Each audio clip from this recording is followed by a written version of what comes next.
Finally, welcome, Quan, founder of Quan University, gym owner and fight trainer, fight coach to some of Africa's top combat sports athletes.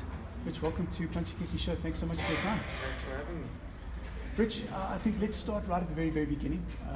You've been in combat sports for quite a number of years. What initially got you into combat sports? I think I've had a fascination for martial arts ever since I could remember. Growing up in an Asian household, we had all the kung fu movies going on. So I think that was kind of the start of everything. And then when I moved over to Asia, because in Thailand it's so prevalent to do martial arts, I had the opportunity then to actually start. And I think that was kind of the build-up. But being a martial artist and being a coach was two different things, and that only came to me later on in life. But my obsession with martial arts just came as a young age in the environment that I was put in, with the people that were kind of around me. But yeah, I always tell people martial art movies were I think was the kickoff for it. Yeah. You've had quite a storied career, like you said, all the way back, going back to Thailand, going back to the States, coming back to South Africa, starting everything that you've started here in South Africa. Brief snapshot, your view of the state of martial arts right here in South Africa and on the African continent. Right now, Africa is diamonds all over the place. We have talent, it's overflowing with talent. And in the last few years, it's really blown up. Thanks to local promotions, local media, and so forth. A lot of African fighters getting recognized. There's opportunities for them to build their records. There's more schools being open, more knowledge coming into the country, so forth. My only concern with African mixed martial arts is opportunity. What people don't really understand that mixed martial arts is not just about being the best martial arts you can be. It's about having the right people to guide you in the right direction. It's a business at the end of the day. Opportunity is the biggest thing that we don't have in Africa, regardless of what it is. Fighting in Africa is great, but it actually doesn't provide anything. We have to go overseas. We have to compete internationally in big organizations and transfer to obviously the biggest organizations in the country that there is. But that opportunity is vast, that we don't have it. And that for me is the biggest problem right now. Our amateur scene isn't the greatest. I feel like it's died down a little bit compared to where it was. You used to have overflowing events of amateur events every month. It should be weekly in my point of view to build that experience, to build the fighters. And then we have our pro scene. We don't really have a massive pro scene. We have one great event. If we had more, it would create more opportunity. And if we have those things, I think we'll have more fighters seeing this as a business and not seeing it as later on as a roadblock. So yeah, the number one thing for me right now that I'm struggling with and I'm seeing me struggling is the growth of fighters after they become pro, and once they become a name, that opportunity to go overseas. You spoke earlier about the fact that Africa's got plenty of diamonds, lots and lots of talent.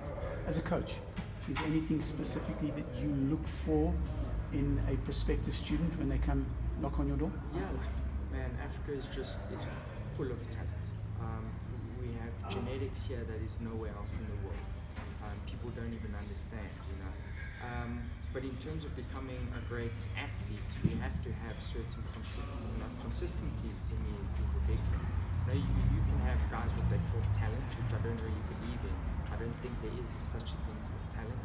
I think people build that at a young grassroots level, and from there, it's more about guys understanding what to do and having people to kind of grow them into the right direction of what they need to be.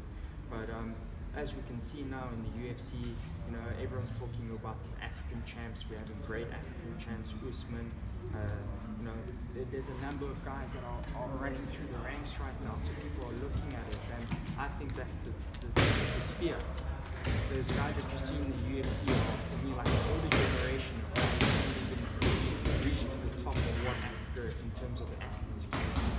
get to, the talent pool that we actually have here. We just need the right people to help push those guys in the right direction, provide them with the right knowledge, and provide them with the opportunity that those people have been presented. Looking at your CV, looking at your achievements to date, and just to mention a few of them, the founding and establishment of Fight Fit Malaysia, as probably, arguably, the preeminent fight gym in Africa. You look at the achievement and recognition of the Gracie Barra, the rise of Soldier Boy, Magic Man, we're talking about Garrett McLennan and Don Madge here, through the UFC ranks, up until the point that they've now been signed for the UFC. The conveyor belt of champions, and I'm going to just name a few. JP Base, Martin van Staden, you're looking at I know you've got 15 odd champs that you've had a hand in building and creating, and now you're the head coach of former UFC champ Chris Cyborg. Let me ask you this question. In your opinion, what has been the highlight of your career thus far? I think highlights are a thing that is going to happen all the time. I can't really put on a finger on one specific event. Like every event for me is a highlight because every athlete, that fight is the most important fight for them, which as a coach should be my most important fight. I need to look at every fight as the biggest fight. It doesn't matter where it is. But environments and experiences is a different thing. Starting in Africa, in South Africa, where MMA was basically null and void, there was nothing here, and seeing going through the ranks and seeing what's come through, having my gym produce so many African champions through the EFC. I've had 15. Just recently gone over, had my first female champion, international champion, and then getting guys signed into the biggest promotions like the UFC. 80% of my team right now fight internationally and not locally. So in terms of highlights, there's so many that has happened, but obviously, people can always remember the Don Madge knockout. I don't think anyone can forget that. For Africa, that was a massive point in mixed martial arts, for South Africa specifically. And I just think that right now, people have seen that I'm just got the job for head coach of Chris Cyborg, which is, people could argue, the best female that has ever lived. Records 28-2. She's had belts in nearly every organization there is. And I just think there's more. I don't think that I can tell you right now what my highlight is, because I think this is just the start.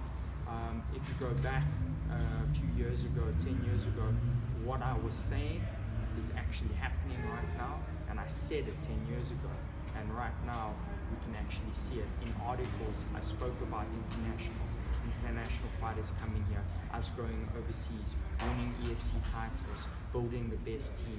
Everything that I said 10 years ago is actually being produced right now, and it's not the end of the day. So, as I understand it, your ultimate highlight probably hasn't yet arrived.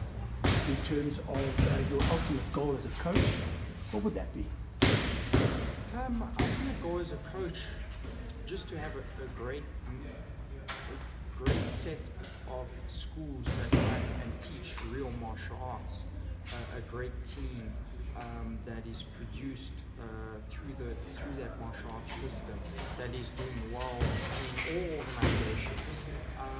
I just want to enjoy my job. I think that's the most important thing, regardless of our titles, about the fame, about superstars. Every day I want to come in and enjoy my job because I love teaching martial arts.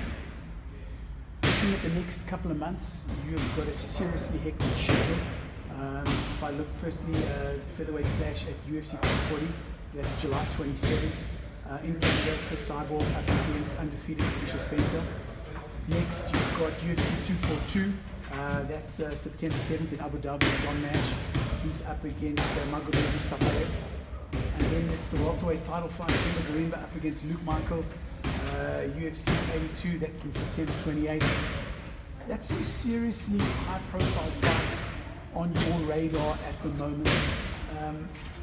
If I consider what you mentioned as well, many of the South African fighters fighting on the big stage, you're looking at KSW, you're looking at BTC, you're looking at Brave, to mention a few. would I be right in saying that South African martial arts, South African MMA per se, has arrived on the world stage? Definitely. Exactly what you said. There's South Africans on every organization right now and doing well. Not just being presented on that show, they're actually doing well. And for sure, I mean, South African martial arts has definitely arrived. It's taken now 10 years. The first generation guys have kind of opened those doors and they've done their job. The second generation of South African fighters are coming through that door now and actually putting South Africa on the platform. You know, and hopefully that third generation will come through and actually be presented as world champions as well. But I definitely think now, in the last 10 years, we've brought that second generation and we're seeing that result. And time tells everything. And we're seeing it right now. You know, our second generation is doing well in every organization there is in the world right now. I don't think there's an organization that we're not presented in. And that's great for us. You know, the better that happens, the better opportunities are presented. The better for the fighters to make this a profitable business for themselves, to educate themselves and do better in those platforms, because that's what it's about. Looking at the success of the likes of Usman, we're looking at Israel Adesanya, obviously Francis Ngannou as well. Champion Dolce just having his debut victory, not to mention Don Madge's stunning debut. The spotlight, is it now firmly shifting towards Africa? I think internationally, yes, people are looking at Africa in terms of they're producing some great athletes, but a lot of these African athletes are not actually in Africa. You know, you got Francis Ngannou, who lived in France, got picked up in France, now lives in Vegas. Usman lives in the US, born and bred. You know, Adesanya is born and bred New Zealand. You know, Don Madge, born and bred South Africa. But these guys have got the opportunity to train in facilities and be in a country that provides them with those opportunities in terms of sponsorships, getting easier fights, opportunities to get into the UFC, Bellator, ONE FC, wherever it is. But in Africa, you're not going to get that, unfortunately. You know, and for you to be presented and go overseas, that is the best thing right now. You know, I think the whole world is watching Africa, and we have so much talent here. And maybe that will change my view in terms of what's going on, in terms of guys getting picked up in Africa. But I believe that if you stay here, you're not going to go anywhere. Because really, the opportunity here at an amateur level is very, very low. I mean, you look at Israel Adesanya as an example. Yes, born and bred. Literally, he's built his entire career. He's learned everything he knows out of a New Zealand space. But look at how many fights he's got as a martial artist, as an amateur. So this very difficult for South Africans, to build up that. So this is the biggest thing now. I've been in South Africa where MMA was dead. There was nothing here. There was one show. It wasn't even an amateur show. And I've seen it, how it's been built. I've seen it at its top, where it's been at its prime, and kind of when it's been at its lowest. For me, you can't, if you want to be a mixed martial artist, you can't be in Africa. It's literally that simple. And guys want to argue with me about that subject.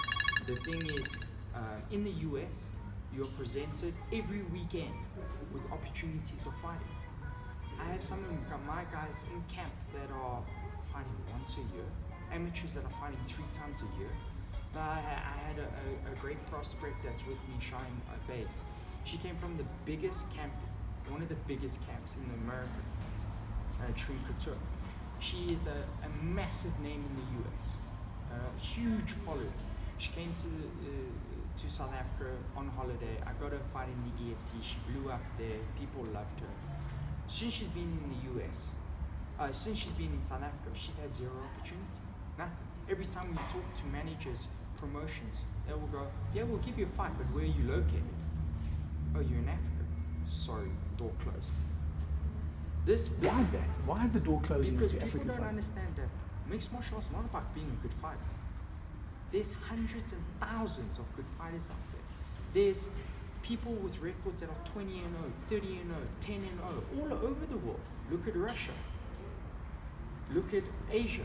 The thing is, it's who you know. It's where you're fighting. It's who's your manager.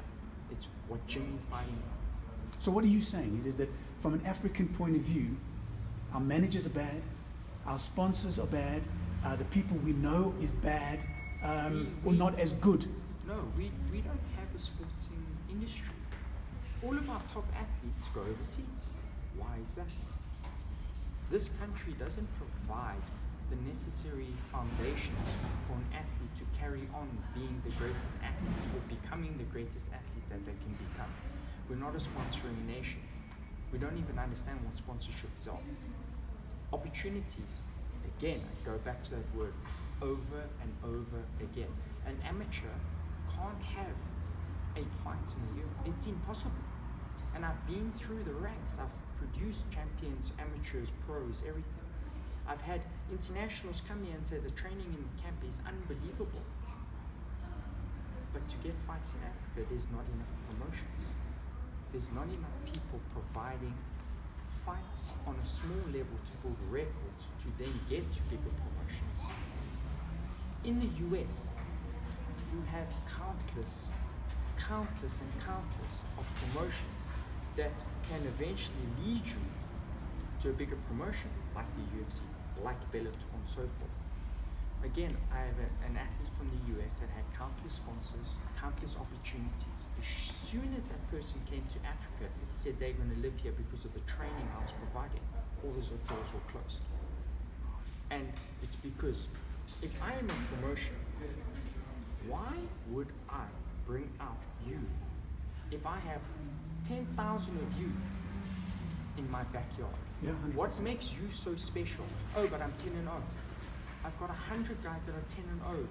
Why must I bring you out? You know, you look at the story of the biggest story everyone can talk about is Conor McGregor. He actually stopped fighting a week before the UFC eventually caught him. He was a double division champion. And he was in Europe, where opportunity is still vast, where he can still get fights. In Africa, we have one promotion. We have maybe 5 amateur promotions. But does this not come down to the argument, and I've heard Graham Cartmel talk about it from the EFC, I've heard many other matchmakers talk about it in their own promotions. This comes down to entertainment value. So yes, you may be a 10-0 fighter. You may be the most amazing martial artist the world has ever seen.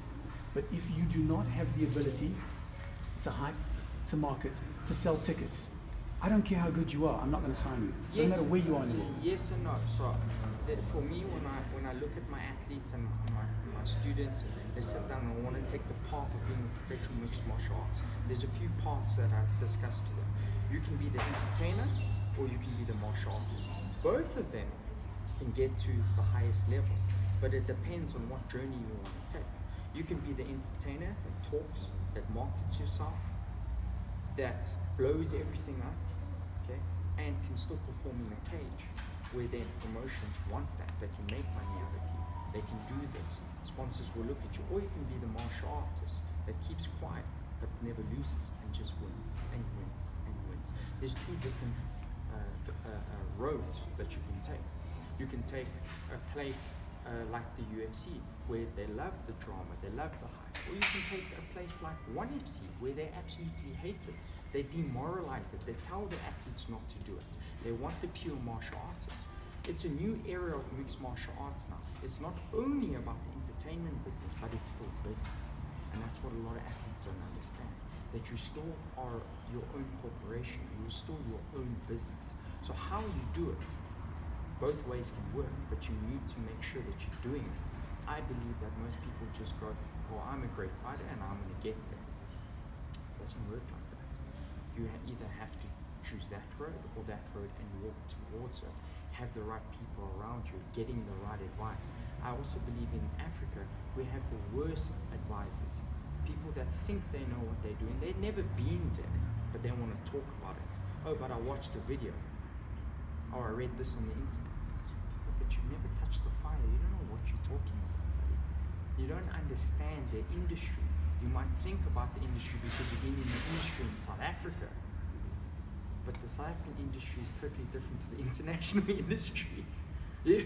But the advice that people give in Africa is a bunch of shit, because no one's actually been over there. There's a handful of people that have gone overseas, that have been in those promotions, that are with those matchmakers, that have been to all the camps, that have met the people, that know the contacts, that actually know what's going on behind the scenes, not what Instagram has told them, Facebook, the article on the internet has told them, because that's just media that people want you to provide you, but they don't actually know what's going on.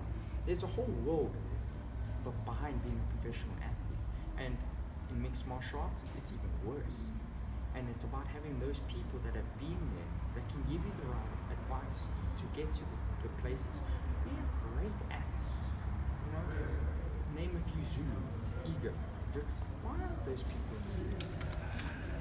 What? Never mind UFC. UFC is not the end all and be all, because that's what people also don't understand. To be in Bellator, to be in ONE FC might even be better. Look at a guy like Ben Askren. He made his millions. He fought 18-0, 19-0 in a promotion that made him a millionaire. He doesn't need to fight again. Once he ticked that box, then he went to a bigger promotion that provided him with harder fights. But you can go to a promotion, live a good life. It depends what you want to do, and that's what athletes need to learn at a grassroots level, at amateur levels. You've got guys that are fighting in amateurs 30 fights, 20 fights, but they still don't know who they are. They don't know their process, their cutting process, what weight they actually want to be in, their hydration process, the style of fight they are. I've got guys that have come to me that had 20 fights. They still don't know what type of fighter they are. Wow. You know, and people go, oh, but that's kind of impossible. No, that is reality.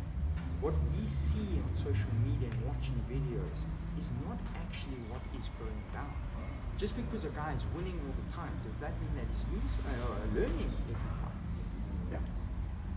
A guy like Francois Ngannou, he's a great fighter. For me, he's not a great martial artist.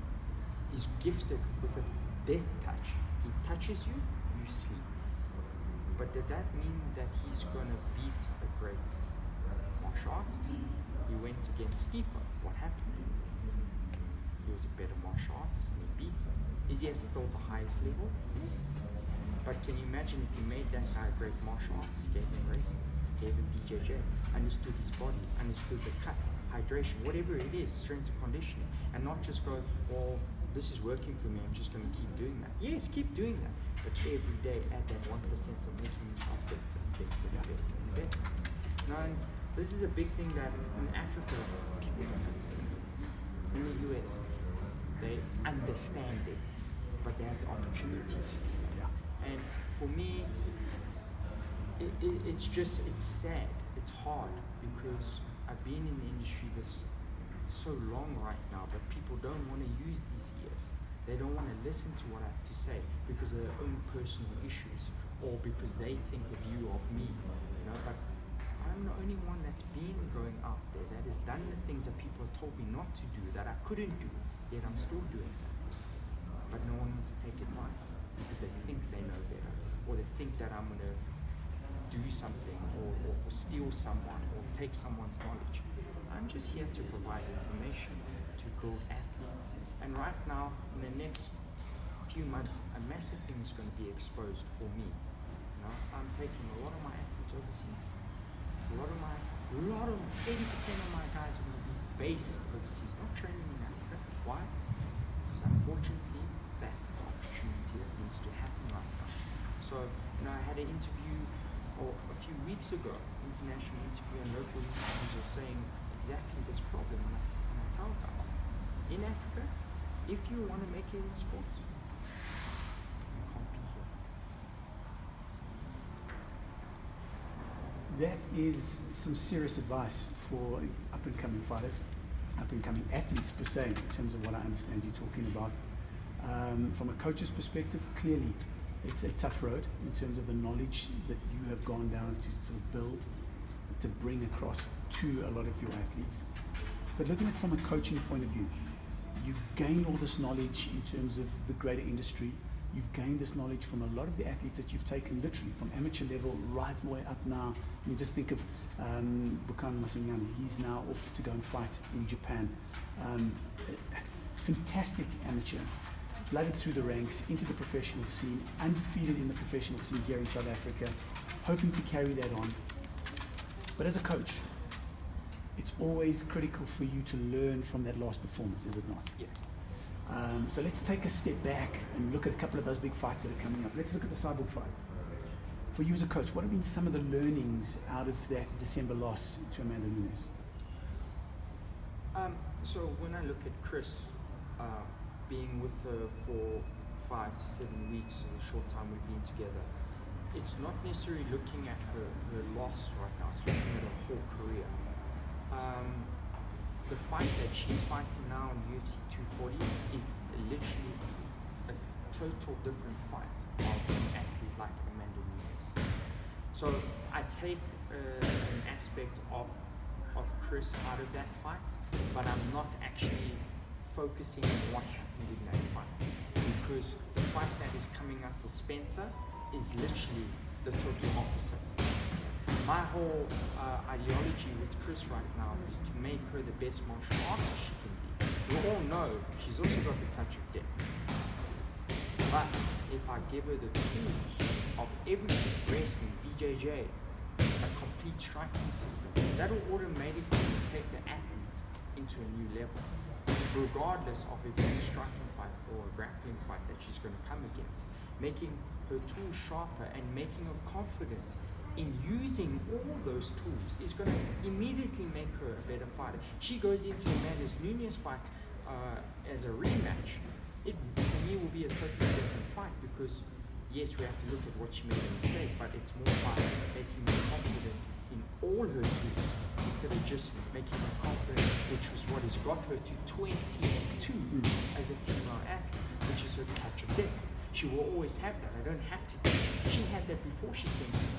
I'm just going to provide her with the other tools that she has, but she needs to be confident with. As a coach, the fact that she's the co-main event of UFC 240, the fact that much has been written about this being her last fight on contract with UFC, does that add a whole different dimension of pressure to you as a coach? I'm a coach. I believe I'm different from a lot of coaches because I take every fight personally, be it an amateur fight or be a UFC main event, co-main event that's coming up. I take every fight super personally, and it's always a lot of pressure on me. And yeah, it is super stressful, but what I'm taking out of this fight is that it's an experience to learn from. How many coaches or athletes that are in the UFC, maybe 3, 4, 5 fights, they're still not going to be on a co-main event. You know, I'm a small-time coach from Africa that is now going to be in one of the biggest shows in the world as a co-main event. For me, it's about understanding what knowledge I can bring back from this, what can make me a better coach from this, what I can use to help other athletes from this experience. Pressure is always there. You know, if you're in this industry and you're scared of pressure, you're never going to do well. Get out. You know, get out straight away. I think that pressure builds you a better athlete, better coach. If you don't know how to use it, you're going to break. And I wouldn't be in this position if pressure was a problem. Looking forward to the Don Madge fight, September. I mean, second round head kick in your debut fight. Doesn't get much better than that from a coaching point of view, from an athlete point of view, on the biggest stage. But surely from a coaching point of view, there's some key areas that you feel, particularly looking at his opponent, Mustafaev, that you need to polish up with regards to Don, particularly the whole philosophy that I'm understanding that you're adopting now, the complete martial artist. Yeah. It's not something that I've just adopted. This is why I have guys in the UFC. This is why I have international guys training with me. This is why I have the most champions in the whole of Africa. It's because this is not just adopted, this is what I've been doing since day one. And yeah, we have a kind of a system that we want to implement on Pakistan. When it first came out, it was typical of everyone, especially in Africa, to go, oh my God, you're fighting on Russia. Oh wow, this is not a great fight. And I could really see locals not supporting locals and being like, oh, Don's gonna lose it. Man, the last fight was the exact same thing. He fought T. Edwards. That guy was on a 6-win knockout streak, NCAA wrestler, American wrestler, Contender Series, highlight reel knockouts. Everyone wrote Don off. What happened? He's on the highlight reel for knockouts. He's on the highlight reel now for Don match. Yeah. And only after that fight did everyone go, oh, okay, now we're on their team. It's like, no, we know who's on our team. But is that not indicative of South African sports fans per se? Yes. We write our athletes off, we write our teams off before they've even started. I mean, just look at the South African cricket team, look at the rugby team, look at all of that stuff. So that's why I say, why do you want to be a country that doesn't support you when you can go to another country where even if you're not part of that country, they will accept you with open hands and they will support you? Valid point, absolutely valid point. And with this Russian, people need to do some research on him.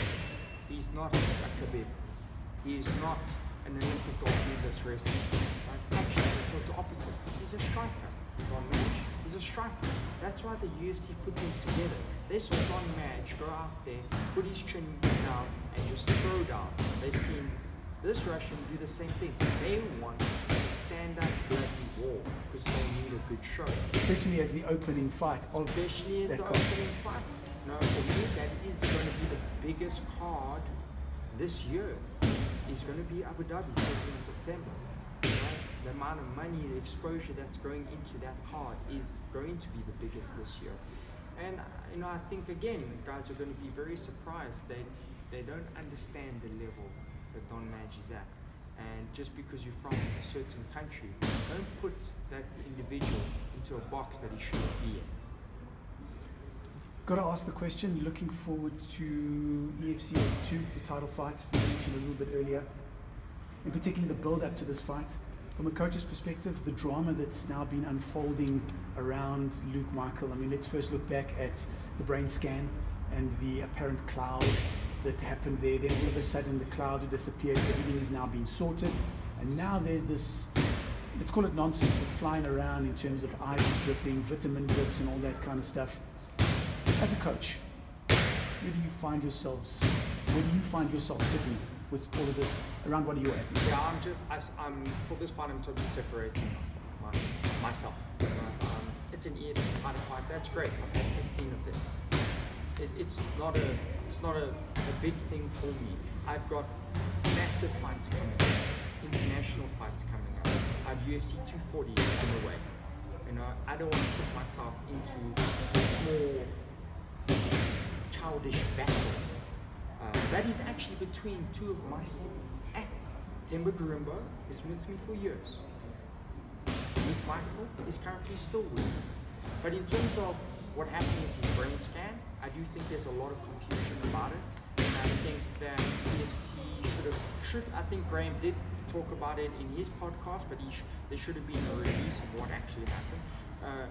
Luke 4 years ago was actually found with this condition in his brain that a fight was called off under EFC Africa, and he went to a brain specialist, and it's a condition that is not fatal, that is currently just there, and it's there. I don't know what else to say, it's not life-threatening, and what happened was EFC had changed their doctors. So the previous doctor knew about this condition, and if you run the scans, something will come up, and it will look like he has some brain trauma and a severe concussion. But by changing the doctors, this was basically written off. When I had the discussion with Graham and the current doctor, I did inform that they should do more investigation into this, and that he does have a condition, but the doctor was quite convinced that this was recent trauma, there was an issue, so safety is first. And I didn't understand that because the whole camps, 2 camps, there was no massive hard sparring, no flashes, no knockdowns, no knockouts. You know, I tried to be very understandable with our training with health conditions. You know, rather have the athlete healthy, ready for the fight than a little bit injured.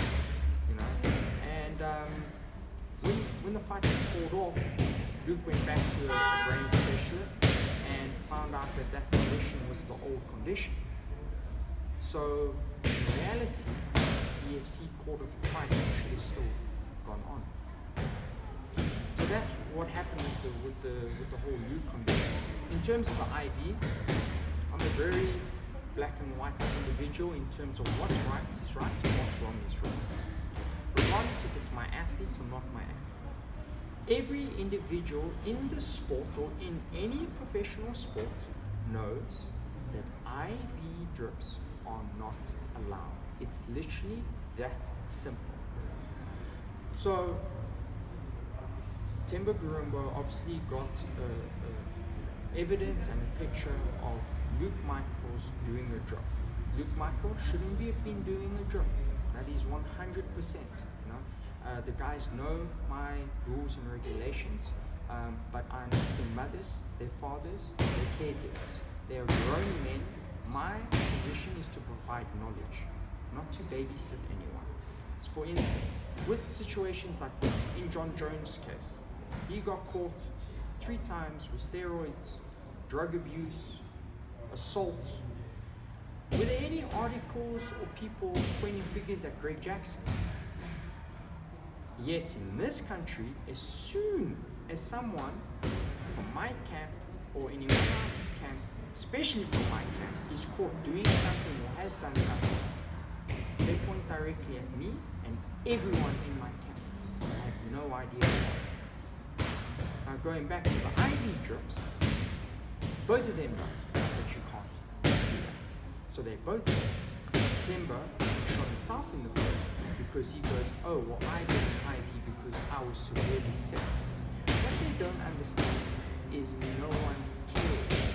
There is a specific rules and regulations as a professional athlete, especially in mixed martial arts, that you have to conduce to. Step by step. Step 1, inform USADA. Step 2, fill out the I think it's called, I could be correct, IEO form or what it is. Specific form you have to fill out. That's the therapeutic exemption. Exactly, it's an exemption. And actually, sometimes you only need allow 100 mils of fluid. So, regardless if you were sick and you got a letter from your general GP doctor, it is still illegal. So, it's not up to me, it's up to the professional organization of USADA. But they both can be banned from a year to 14 months. Well, in the case of Demarcus, up to 4 years. In that case, up to 4 years, depending on how severe the case is, depending on how severe they want to take it to. But to actually put something on social media and to then put yourself in that seat where you're also guilty, I just don't understand. But at the end of the day, I've got no time for these games, and I'm not going to be involved in this fight. Taking a total step back. I might not even be cornering at EFCs anymore. I've got no time for this. My time now is on bigger places. My time now is on my boys that are fighting in big organizations. And people might go, oh, but Rich, that's not fair. Well, I don't go to amateur events anymore. That's not because I don't want to. Because my focus, my time, I only have a certain amount of time every day. Needs to be focused on the guys that are in the biggest platforms. And while the guys come up through the ranks, that is a normal thing. You go to any top gym in the world, that is what happens. The top coaches work with the top athletes. There's no difference to it.